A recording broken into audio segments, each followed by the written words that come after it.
তোমরা কি জানো শুধু ময়দা আর আলু দিয়েই পৃথিবীর সবচেয়ে সহজ আর সস্তার ভেজ প্যাটিস বানানো যায়? যদি না জেনে থাকো ভিডিওটা দেখলে তোমরা নিজেরাই শিখে যাবে।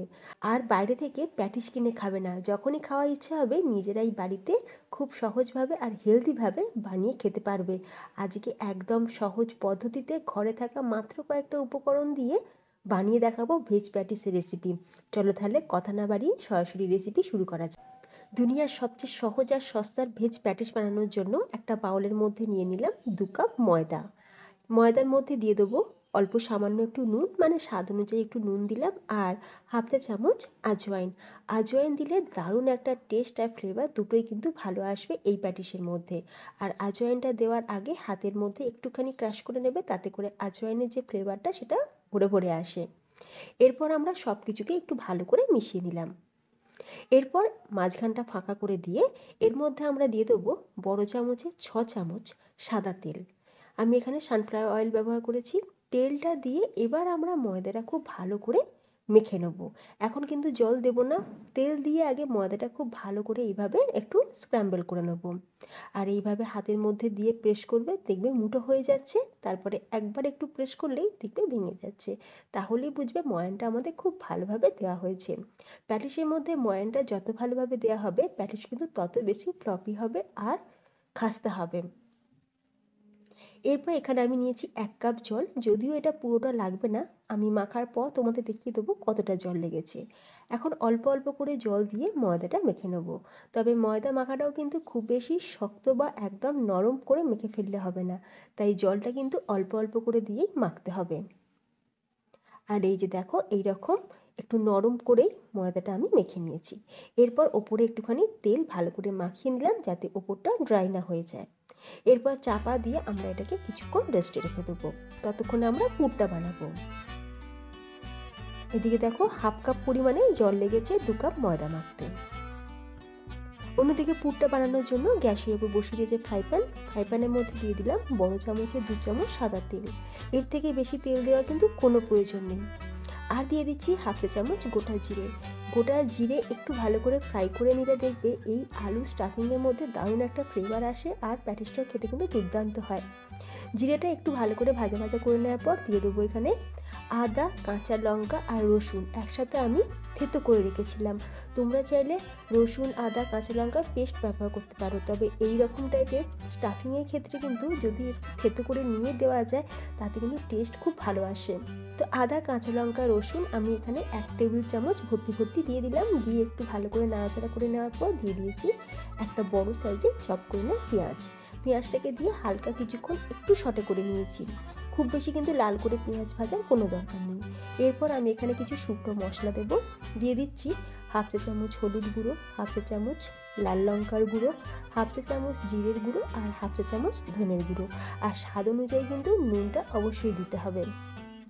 আর দিয়ে দেবো এখানে গ্রেট করে রাখা গাজর যেহেতু এখন শীতকাল, মার্কেটে বেশ ফ্রেশ গাজর এখন অ্যাভেলেবেল আছে, তাই একটু শীতের সবজি দিয়ে বানালে কিন্তু খেতে বেশ ভালোই লাগবে। তোমাদের হাতের কাছে যদি মটরশুঁটি থাকে বা বিনস থাকে তো তোমরা সেগুলোও কিন্তু দিতে পারো। এরপর গাজরটাকে দিয়ে একটু ভালো করে ভাজা করে নিলাম মশলার সাথে। তারপর এর মধ্যে দিয়ে দিচ্ছি আমি সিদ্ধ করে রাখা আলু। এখানে আমি 3টে আলু আগে থাকতেই সিদ্ধ করে হাত দিয়ে একটুখানি ভেঙে রেখেছিলাম।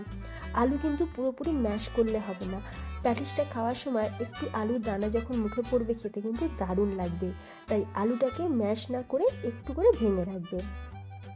আলুটাকে দিয়ে মশলার সাথে ভালো করে একটু কষিয়ে নিয়েছি। তো আলুর পুরটা কিন্তু আমাদের একদম রেডি হয়ে গেছে।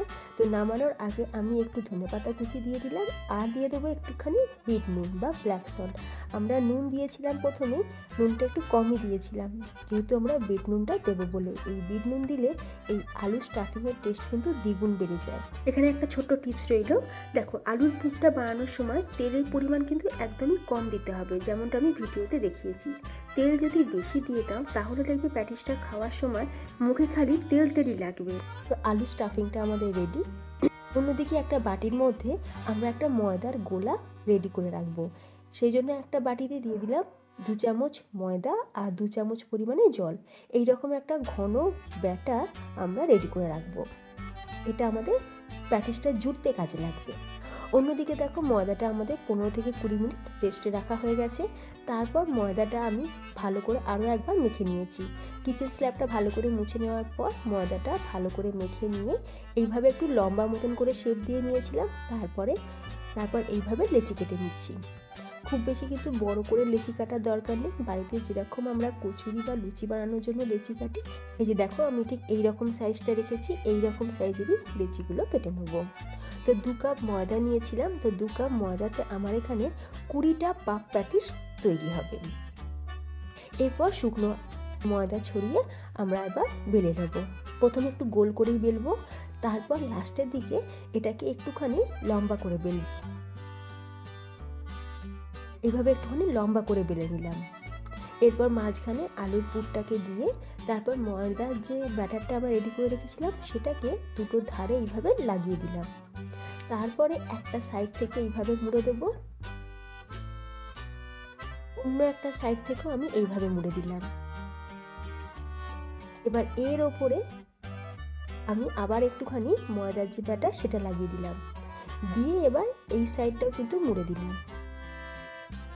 তারপরে কি করব, এটাকে উল্টো করে নেব। উল্টো করে নেওয়ার পর এইবার এই দিকটাতে দিয়ে দিচ্ছি সেই ময়দার ব্যাটারটা, দিয়ে এবার এই দিকটা আমরা মুড়ে দেবো। আমরা কিন্তু একদিকেই ডবল ফোল্ড করলাম না।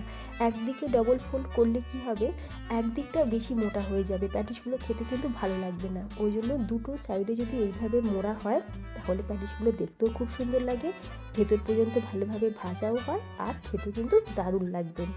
আরও একটা বানিয়ে আমি তোমাদের দেখিয়ে দিচ্ছি। ফ্রেন্ডস, তোমাদের কাছে একটাই রিকোয়েস্ট, যদি আজকের রেসিপি দেখে তোমাদের ভালো লাগে অবশ্যই ভিডিওতে লাইক করো, শেয়ার করো। তার সাথে যদি চ্যানেলে নতুন বন্ধু হয়ে থাকো তাহলে প্লিজ চ্যানেলটি সাবস্ক্রাইব করে পাশে থাকা বেল আইকন প্রেস করে রাখবে। তাহলে আমি চ্যানেলে যখনই ভিডিও আপলোড করব তার নোটিফিকেশান সবার আগে তোমার ফোনেতেই পৌঁছে যাবে। একই রকমভাবে কিন্তু আমি আরও একটা বানিয়ে নিচ্ছি। ময়দার যে ব্যাটারটা রেডি করে রেখেছিলাম সেটাই কিন্তু এই প্যাটিসগুলোকে জুড়তে সাহায্য করবে, আর তেলেতে দেওয়ার সাথে সাথে কিন্তু খুলেও যাবে না। প্রতিটা প্যাটিস দেখবে খুব সুন্দরভাবে ফ্রাই হবে, আর তেলটা দেখলে তোমরা নিজেরাই বুঝতে পারবে যে একটাও ফাটবে না, পুরো বেরিয়ে আসবে না। একই রকমভাবে আমি কয়েকটা প্রথমে রেডি করে নেব। প্রথমে 10টা মতন রেডি করে নেব, তারপর সেগুলোকে ফ্রাই করে নিয়ে তারপর বাকি 10টাকেও আমি রেডি করে নেব। তো দেখো এখানে আমি প্রথমে কয়েকটা রেডি করে নিয়েছি। এরপর আমরা এগুলোকে তেলেতে ভেজে নেব। সেই জন্য কড়াইতে তেলটা আমি গরম করে নিয়েছি। তবে দেখো তেলের টেম্পারেচার কিন্তু একদম লোতে রাখতে হবে। আমি মিডিয়াম ফ্লেমে তেলটাকে গরম করেছি, উষ্ণ গরম করেছি। এই রকম প্যাটিস বানানোর ক্ষেত্রে তেল কিন্তু হালকা গরম থাকতে হবে।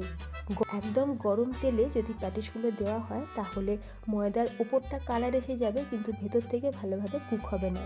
যেহেতু এই প্যাটিসগুলো লেয়ারযুক্ত, তাই ভেতর পর্যন্ত যাতে ভালোভাবে কুক হয় সেই জন্য তেলের টেম্পারেচার কিন্তু একদম লোতে রাখতে হবে। দেখো লো ফ্লেমে আমি এই প্যাটিসগুলোকে ভেজে নিচ্ছি। একটা ব্যাচ ভাজা হয়ে গেছে, আরও একটা ব্যাচ একই রকমভাবেই ভেজে নেব। দারুণ টেস্টি ভেজ পাফ প্যাটিস একদম তৈরি। তোমরা বাড়িতে এইভাবে বানিয়ে দেখো, বাচ্চা বড় সকলে কিন্তু খুব পছন্দ হবে। আর ফ্রেন্ডস, এই ভেজ পাফ প্যাটিস আমরা স্কুল লাইফ, কলেজ লাইফ বা অফিস লাইফে কম বেশি সকলেই কিন্তু খেয়েছি। সেই পাফ প্যাটিস যদি সহজে বাড়িতে বানিয়ে নেওয়া যায় তাহলে তো আর কোনো কথাই থাকে না, কি তাই না? এই শীতের সন্ধ্যায় যদি এইরকম প্যাটিস বানিয়ে চায়ের সাথে হোক বা সসের সাথে যদি খাওয়া যায় তাহলে বাচ্চা বড় দেখবে সকলে হামলে পড়ে খাবেন। দোকানে আনহেলদি প্যাটিস না খেয়ে বাড়িতে খুব সহজে চটজলদি ঘরে থাকা উপকরণ দিয়ে তোমরা নিজেরাই বানিয়ে নিতে পারো। আর তোমরা দেখতেই পেলে বানানো কতটা সহজ, ঘন্টার পর ঘন্টা দাঁড়িয়েও থাকতে হবে না, খুব সহজে বানানো হয়ে যাবে। এবার একটা প্যাটিস আমি তোমাদের কেটেও দেখাবো। আওয়াজটা শুনে নিশ্চয়ই তোমরা বুঝতেই পারছো যে এটা কতটা খাস্তা আর মুচমুচে হয়েছে। তো তোমরাও বাড়িতে এইভাবে বানিয়ে খাও, আর বাড়িতে বানালে আমাকে অবশ্যই কমেন্টে জানিয়ে তোমাদের কেমন লাগলো। আজকের রেসিপি যদি ভালো লাগে বরাবরের মতন একটা লাইক দিয়ে চ্যানেলটাকে সাবস্ক্রাইব করে রেখো। তাহলে ফ্রেন্ডস, ভিডিওটা আজ আমি এখানেই শেষ করলাম। তোমাদের সাথে দেখা হবে নতুন কোনো রেসিপির সাথে। ভালো থাকবে, সুস্থ থাকবে।